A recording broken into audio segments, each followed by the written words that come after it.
This is David in the museum in the darkness here at the Western Heritage Lee County Cowboy Hall of Fame.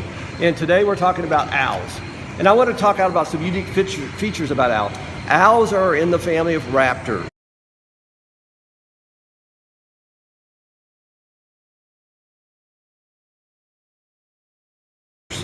Raptor birds are hawks, ravens.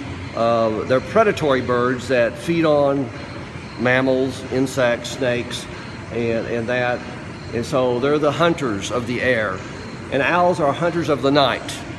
Now there are two various owls. There's a screech owl and there's the burrowing owl. They are diurnal birds. And you'll find diurnal word in the museum on one of the posters out front, but that means they're birds that are active during the day. And so we have two species of owls in New Mexico that are active during the daytime. They're not active at night. The burrowing owl and the spotted screech owl. So those are out.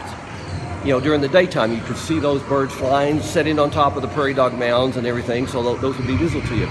But in this process, I'm looking at their feet. They have zygodactyl feet. And what that means, they have two toes that point forward, and they have two toes that point backwards. They are the only birds in the bird kingdom that do that. Two toes on each foot, forward out, and two toes on the back, forward in. And that's a clutching device for gripping prey. And they are extremely sharp on the tip. The tip of the talon is the toenail, if we want to use that term, on our feet or on our fingernails. This is the talon. This is sharpened.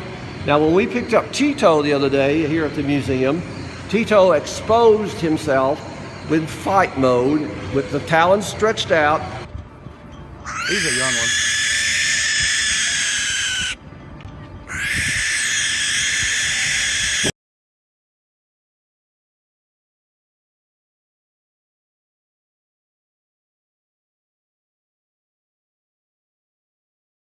And when the game officer picked up the bird automatically launched down, gripped onto the leather glove. Had he not had on leather gloves, he would have had four talons from each foot penetrating his flesh. So these are extremely strong. And you realize they pick up a rat, they pick up a rabbit, they can pick up a baby squirrel, they can pick up a lot of the game mammals that are out in the forest also, and they'll fly to a treetop for the meal.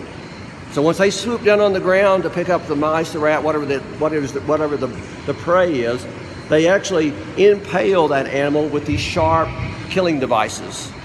And so it is impaled, and then the force of the crunching is collapsing the lungs, the rib cage, the heart is penetrating the internal parts of the animal. Then we move up to the face on top. They have flattened eyes, and then they have tufts of hair that come out, like on the barred owl. It's very soft, not very noticeable, but on the barred owl, it was very much a fringe circle. And what that is very, very soft feathers are uniquely adapted on the bird. So when this owl takes flight, there's no rustling of the feathers. And so when he or she is flying from the perch towards that mouse crawling on the ground, there's no whoosh or no sound that's coming off the feathers. This is a sound barrier, basically. And so this owl has that capability to not make any noise until it's right upon the creature that it's fixing to have a meal upon. In our eye, we have one eyelid. In birds of prey, and owls especially, they have three sets of eyelids. They have a normal set like we have. They have a nictitating eyelid, and the nictitating goes side to side, and it's like a curtain. It pulls across the eye, and then they have another eyelid, and those are protections for the owl.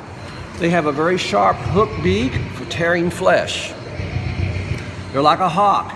They bite into the creature, and the way the beak is curved, it's a tool to tear the flesh apart. If you have a big pine tree or an oak tree, you might find some really strange pellets, but it is the regurgitated remains of the mice. And so they regurgitate the hair, all the bone fragments of that digested mouse. And a lot of science laboratories and schools get these for children to go through them and actually put the mouse back together, because all those parts and pieces come out. And so they dissect those owl pellets to see what they have just ingested and eaten 2 days ago. So this is David in the garden talking about owls of the night.